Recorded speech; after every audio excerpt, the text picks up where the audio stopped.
Bienvenidos a Datos Galénicos. Hoy vamos a hablar sobre el derrame pleural maligno, una entidad que es bastante frecuente en la práctica clínica, que es de vital importancia para poder definir el manejo y el pronóstico de los pacientes que sufren esta entidad.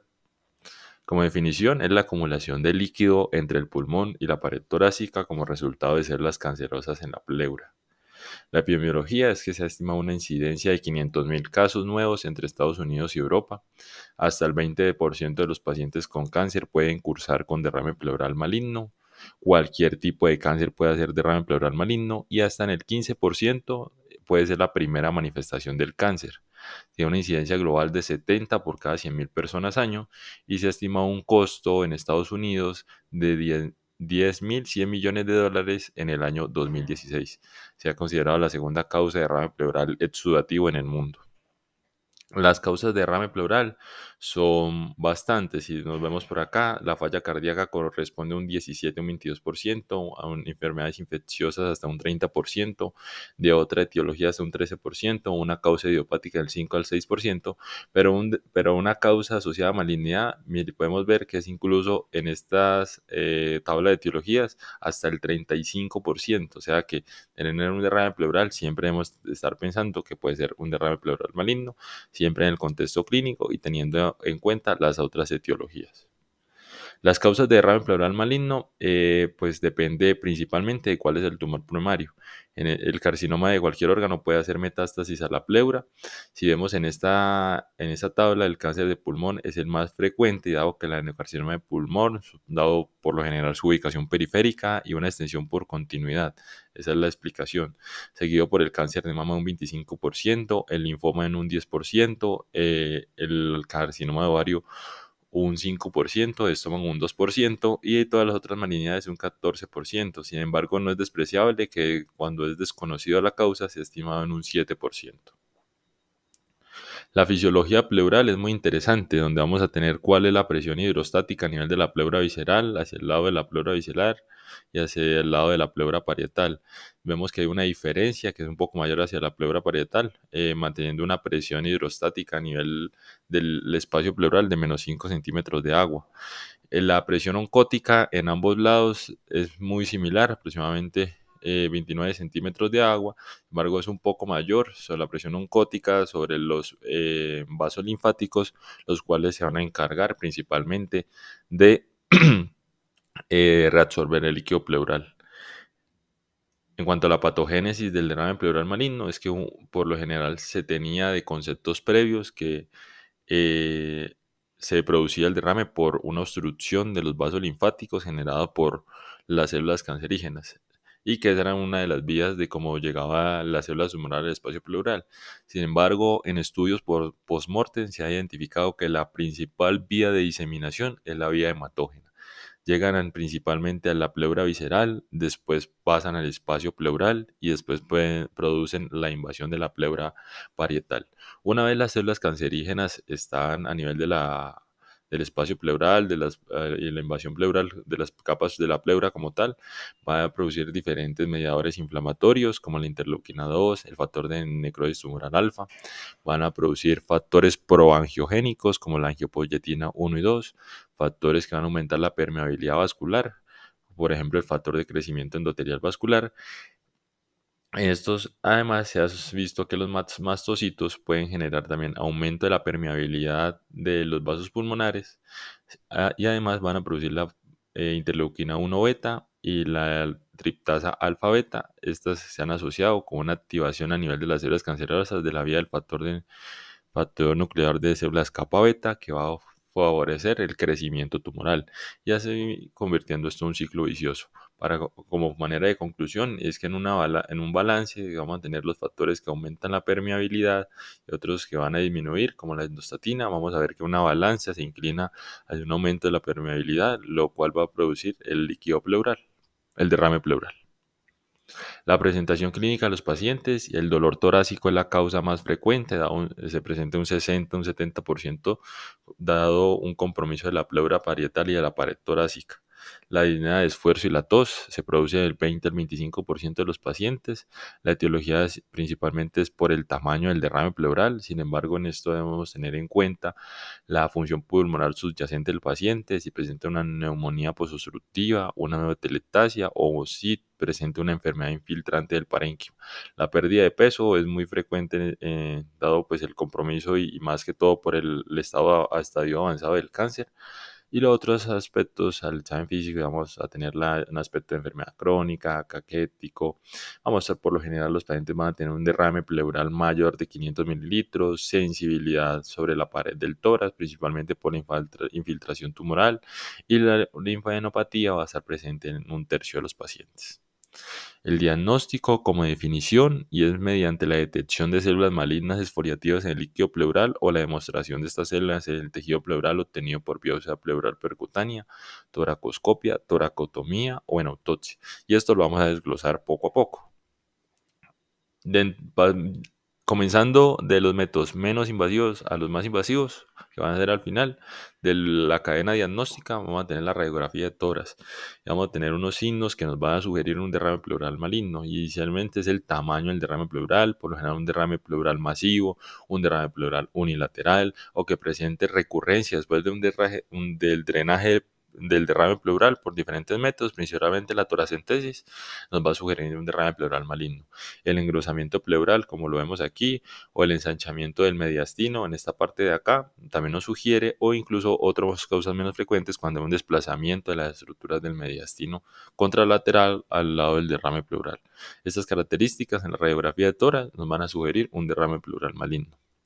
La ecografía de tórax es un método un método no invasivo, en la cual se ha demostrado que tiene un buen rendimiento para determinar el derrame pleural maligno. Y es que se han determinado diferentes características en estos pacientes, viendo que el engrosamiento o nodularidad de la pleura visceral, como se ve aquí, una nodularidad y una sensibilidad solo del 15%, pero sin embargo, si esto compromete la pleura parietal o si tiene una lesión en la pleura parietal mayor de 1 centímetro, tiene una sensibilidad del 42% y una especificidad del 95%.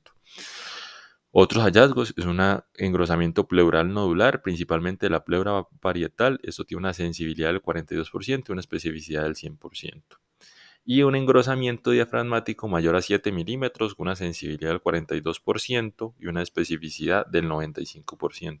En conclusión, este estudio que trató de validar la utilidad de la ecografía de tórax para derrame pleural maligno se ha determinado que tiene una sensibilidad del 79% y una especificidad del 100% y principalmente con estos hallazgos que acabamos de describir. La tomografía de tórax nos va a dar otros signos, por ejemplo, el engrosamiento pleural nodular, el engrosamiento pleural a nivel del mediastino, el engrosamiento de la pleura parietal mayor a 1 centímetro o un engrosamiento circunferencial de la pleura.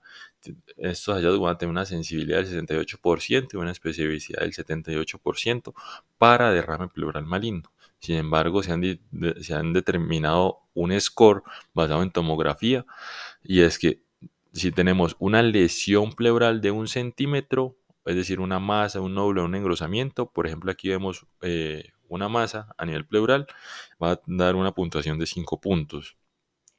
3 puntos si vamos a tener el hallazgo de metástasis hepáticas, el hallazgo de alguna masa abdominal o un nódulo pulmonar de 1 centímetro, nos va a dar 3 puntos.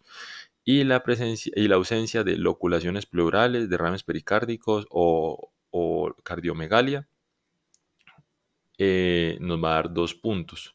Teniendo en cuenta esto, una suma de 7 puntos, de más de 7 puntos, va a tener una sensibilidad del 88% y una especificidad del 94% para un derrame pleural maligno. Si bien vemos cuál era el OR de estos hallazgos del score, vamos a ver que una lesión pleural tiene un OR demasiado alto, un OR de 250. Por lo tanto, pues va a sumar 5 puntos. Las metástasis hepáticas de 30, la masa abdominal de 15, lo que nos suma 2 puntos. Y los otros hallazgos, ausencia de loculaciones pleurales o la ausencia de derrame pericárdico, pues estos otros van a sumar 2 puntos y pues un score mayor o igual a 7 puntos, pues nos va a sugerir la presencia de un derrame pleural maligno con una sensibilidad del 88% y una especificidad del 94%. El PET-CT nos va a evaluar el comportamiento metabólico de las lesiones que vamos a observar en la pleura. Su principal limitación es que puede dar falsos positivos en caso de inflamación, infección de la pleura o después de la pleurodesis del talco, y va a tener beneficio es que una biopsia de pleura guiada por imágenes. Si vemos estas imágenes, el PET-CT nos va a dar un hallazgo, un signo de un compromiso circunferencial de la pleura. Incluso vamos a ver las zonas más hipercaptantes, que idealmente serían las zonas donde podíamos guiar la biopsia. Sin embargo, pues teniendo en cuenta las limitaciones que tiene este estudio como tal. Para el PET-CT también se ha determinado un score, al igual que la tomografía, y vamos a tener que un nódulo hipercaptante con un aumento de la captación del 18-FDG tiene el OR más alto, de 49, asociado también con el hallazgo de una malignidad extrapulmonar primaria o metastásica, también un score de 3 puntos, seguido por un engrosamiento pleural mayor a 3 puntos, mayor a 3 milímetros, solo va a tener 2 puntos, o un incremento de la captación de un derrame pleural 1 punto. Si vemos todos estos puntajes, si haciendo la sumatoria de estos hallazgos, tenemos un score mayor o igual a 4 puntos, vamos a tener una sensibilidad y especificidad del 83 y el 92% respectivamente. Las toracentesis, ya pasando a los métodos un poco más invasivos, se recomienda como el método inicial para el enfoque y el diagnóstico, incluso el tratamiento del derrame pleural maligno. Por lo general va a tener características exudativas por los criterios de Lai y un predominio mononuclear. En general se ha determinado una sensibilidad del 40 al 93%, y la sensibilidad va a depender de la localización del tumor, la histología del cáncer y el volumen del líquido analizado. Ya vamos a ver por qué. Y es que hacíamos las características del líquido, análisis del citoquímico, vamos a tener un aspecto seroso, serosanguinolento o hemorrágico que se ha descrito en el 40% de los pacientes. El análisis del pH, principalmente, por lo general vamos a tener un pH bajo, un pH menor a 7.3, que ha establecido un rango de 6.9 a 7.29, y una glucosa menor a 60, o incluso algunos sugieren que una relación de la glucosa de pleura sobre la glucosa en suero menor a 0.5. La celularidad es por lo general un número de células de 1500 a 4000 células por microlitro. El predominio por lo general va a ser linfocítico, un 50 a un 70%, polimorfonuclear un 25% y eosinofílico se ha descrito hasta en un 8 al 12%. El 95% de los pacientes van a presentar un exudado. Las proteínas por lo general se ha descrito que es en promedio de 4 gramos por decilitro, pero con un rango entre 1.5 a 8. La LDH por lo general está mayor a 600. Y en algunos pacientes, por lo menos un 5% se ha asociado, por los criterios de Lai, van a cumplir con los criterios de un trasudado. Sin embargo, es porque esto se encuentra en las primeras etapas, o hay concomitancia con insuficiencia cardíaca, o también el paciente puede presentar atelectasia. Para el análisis de citoquímico, por lo general se sugiere, y la recomendación es que la muestra de líquido obtenida debe ser mayor a 5 mililitros. En cuanto a la citología, del líquido como tal, del líquido obtenido por medio de toracentesis, en este estudio de corte retrospectivo en un hospital de Nueva Zelanda, con un seguimiento de un poco más de 2 años en los pacientes con un derrame pleural confirmado. Casi un cuarto de los pacientes cumplieron los criterios de inclusión en los que se analizó la primera muestra. Entonces ellos trataban de analizar cuál era el sitio del cáncer, o sea, el cáncer primario. Y vieron que cuando el cáncer era pulmonar, tenía la toracentesis y la citología de líquido tenía una sensibilidad del 79%. Fue mucho mayor cuando era de mama, seguido por linfoma, un 75%, una causa indeterminada, un 66%, y a nivel pleural, si el compromiso era pleural, si el primario era pleural, de un 31%. Dependiendo de la histología del cáncer, lo que veíamos, el tipo de cáncer, si es un adenocarcinoma, es el que tiene la mayor sensibilidad, casi el 90%. Un linfoma un 75%, un mesotelioma y una causa indeterminada un 83%, y podemos ver aquí que el carcinoma de célula pequeña tenía una sensibilidad del 83%. Los autores de ese artículo determinaron que la sensibilidad en general de la citología era un 75% para el diagnóstico de un derrame pleural maligno, y pues determinar probablemente su origen. La muestra de líquido pleural que se debe utilizar para citología, lo que se recomienda actualmente es que debe ser mayor a 50 mililitros. El bloque celular Si bien vemos en este estudio donde analizaron la citología en base líquida, el bloque celular, la combinación de estos dos o el antígeno carcinoembrionario, donde trataron de evaluar cuál era la sensibilidad, especificidad, valor predictivo positivo y negativo, dependiendo de estos estudios, vemos que lo más bajo es con el hallazgo de la citología en base líquida, seguido por el bloque celular, la combinación de estos dos, el antígeno carcinoembrionario tuvo un buen rendimiento, pero vemos que es un rendimiento perfecto cuando se combinaba el bloque celular y el antígeno carcinoembrionario. Los marcadores tumorales también se pueden medir en el líquido pleural que vayamos a tener. Cuando tenemos células malignas, que solo se dice que tiene células malignas presentes, podemos medir el antígeno carcinoembrionario o el antígeno el CA15-3. En caso de estar elevado, nos va a sugerir que el origen es de origen metastásico, un origen no pulmonar. Cuando tenemos elevado estas proteínas, la fibulina 3 o la mesotelina, nos va a sugerir un mesotelioma. Si seguimos la otra parte, la otro lado del algoritmo, donde vamos a tener una citología no conclusiva, nos vamos a ir a la inmunohistoquímica para el análisis del antígeno de membrana epitelial, la calretinina, el antígeno carcinoembrionario y el factor de transcripción tiroidea tipo 1. Dependiendo de los hallazgos de esto, pues nos va a sugerir en principio el origen. Si tenemos un hemo positivo y una calretinina positivo con un antígeno carcinoembrionario negativo, podemos considerar el mesotelioma. Si tenemos un EMA y un antígeno carcinoembrionario positivo, pero una calritenina negativa, nos vamos a considerar un origen no pulmonar. Si tenemos un factor de transcripción tiroidea tipo 1 positivo, nos debemos considerar un cáncer de pulmón metastásico. A la vez que realizamos la toracentesis, pues podemos hacer la punción, sacar el líquido para el análisis y demás, pero al momento de realizar la primera punción, idealmente la primera punción, podemos hacer la manometría pleural, que eso nos va a definir básicamente la elastancia pulmonar y ver si el paciente ya de pulmón, después de los procedimientos, va a tener una expansión que nos va a permitir guiar la terapia, que vamos a ver más adelante el algoritmo.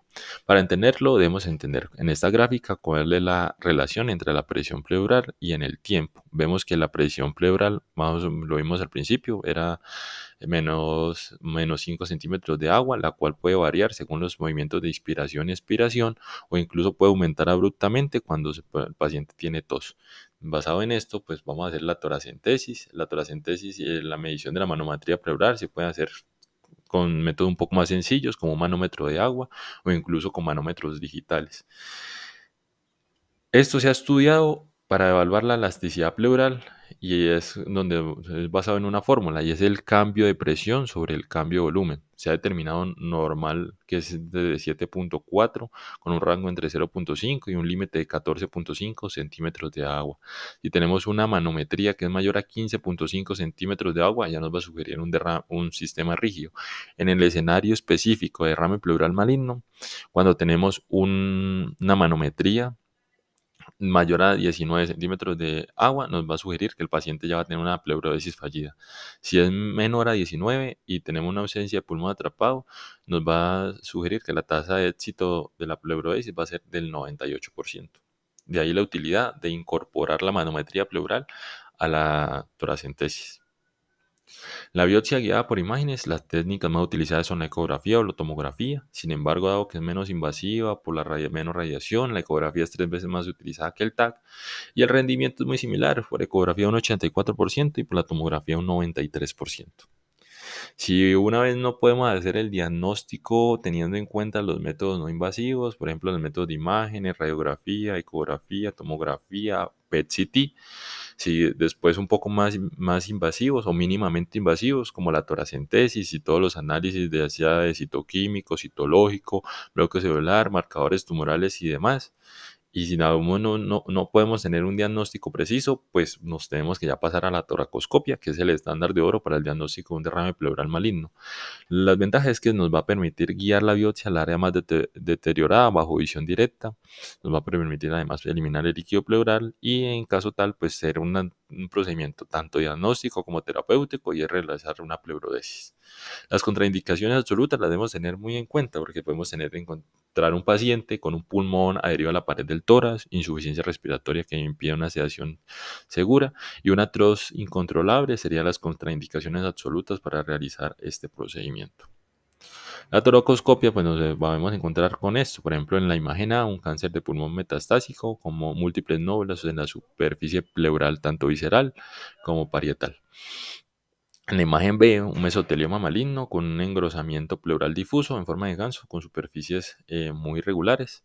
En la imagen C, un cáncer de ovario metastásico con múltiples nódulos, como lo vemos en la imagen. Y en la imagen D, un sarcoma metastásico con módulos polipoidales y grandes comparativamente con esta otra imagen. Y pues a estos nos permite hacer pues una biopsia por una lesión directa de la lesión más afectada. El pronóstico en general, lo que ha establecido los estudios es que tiene una media de supervivencia de 3 a 12 meses. Y hay factores que nos pueden afectar, que nos pueden determinar el pronóstico y lo podemos determinar incluso desde el análisis del citoquímico. Un pH y una glucosa menor a 7.3 y 60 respectivamente se ha propuesto que tiene una supervivencia promedio de 2 meses. Cuando estos hallazgos son normales, la supervivencia promedio es de 10 meses. La escala de Karnofsky, un menor a 30, una supervivencia mediana de 1.1 meses, mayor a 70, una supervivencia mediana de 13.2 meses. Según el tipo de tumor, se ha determinado la supervivencia. Es el mesotelioma, 17.4 meses, cáncer de mama, 13.2 meses, linfoma, 7 meses y un cáncer de pulmón, que en este se ha determinado como la menor, que es de 2.6 meses. Para determinar el pronóstico de los pacientes, la supervivencia, se han validado dos scores. El primero es el N-score, el cual nos va a ver el nivel del LDH en el líquido pleural, el estado del paciente evaluado por la escala de Koch, la relación neutrófilo-linfocitos y el tipo de tumor.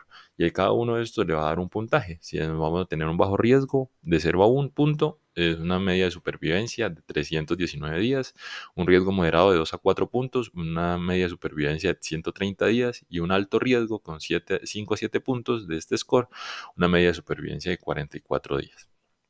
El otro score es el PROMIS, los cual nos va a dar la probabilidad de mortalidad en los siguientes 3 meses y vamos a analizar la hemoglobina, el conteo total de células blancas, la PCR, el ECOG, el tipo de cáncer y el análisis del tipo 1, este inhibidor de la metabaloproteinasa, es un análisis opcional. Si tenemos un puntaje de 0 a 20, menor a 25%, de 21 a 27, del 25 al 50%, y si ya tengo un puntaje mayor a 35, la mortalidad de los 3 meses sería mayor, una probabilidad mayor al 75, mayor o igual al 75%. Si bien estos score, el N-score fue validado en el año 2014, el PROMIS score en el año 2018, podemos ver que en los últimos años la terapia contra el cáncer, especialmente en la inmunoterapia, ha tenido un auge significativo, lo que ha cambiado el pronóstico de los pacientes con cáncer, generando un aumento de la supervivencia. De ahí que debemos tener en cuenta el año de validación de estas escalas, la población en que se validó y ver si probablemente sigan siendo válidas en este momento, dado pues que los pacientes con cáncer, una vez se controla su tumor primario, pues la supervivencia ha aumentado considerablemente por lo que acabamos de decir. En cuanto al tratamiento, pues hay diferentes métodos de tratamiento, como la simple observación, el uso de quimioterapia, repetir la toracentesis, pleurodesis, catéteres pleurales, algún método quirúrgico, la pleurectomía, otras medidas, como una quimioterapia intrapleural, radioterapia para el quilotórax, principalmente el quilotórax está asociado al linfoma, agentes fibrinolíticos o incluso medidas ya paliativas como oxígeno, opiáceos, entre otros. Sin embargo, este enfoque de tratamiento me parece muy interesante, este artículo el cual recomiendo leer, y es que una vez tengamos el derrame pleural confirmado, si vamos a tener un derrame pleural recurrente, exudativo, si una causa alternativa de en el entorno de un cáncer extrapleural confirmado, vamos a ver principalmente si el paciente es sintomático o si compromete más de 2/3 del emitor el derrame pleural. Vamos a hacer una toracentesis guiada por ultrasonografía, por ecografía, y vamos a determinar si el paciente tiene un beneficio sintomático. Si no tiene un beneficio sintomático, vamos a investigar por otras causas de disnea. Si encontramos una causa, un beneficio sintomático, vamos a tratar de estimar la expectativa de vida. Si es mayor a un mes, En caso de no ser mayor a un mes, pues manejo paliativo. Si es mayor a un mes, vamos a evaluar la reexpansión pulmonar y aquí es donde entra la importancia de realizar manometría pleural. En este artículo determinaron que era menor a 18 para determinar menor a 18 centímetros de agua para evaluar si el paciente pues tenía éxito con procedimientos como pleurodesis. Sin embargo, pues lo vimos en la gráfica previa que terminaron en 19, podemos tener un rango 18 a 19 y debemos, si en caso de paciente cumple este criterio, pues vamos a individualizar si el paciente se va a beneficiar de pleurodesis con talco o un catéter pleural implantable. En caso de que el paciente no cumpla criterios para expansión pulmonar, pues la recomendación es un catéter pleural y después de esto vamos a evaluar si el paciente tiene reexpansión. Si no tiene reexpansión, pues continuamos con el drenaje por el catéter para el manejo de los síntomas. Si en caso tiene reexpansión, podemos considerar una pleurodesis con talco. Esto era todo. Muchas gracias por su atención. Espero que les haya gustado el video. Si tienen alguna pregunta o comentario, por favor dejarla en la descripción del video. Y los invito a compartir y a seguirme en las redes sociales. Muchas gracias.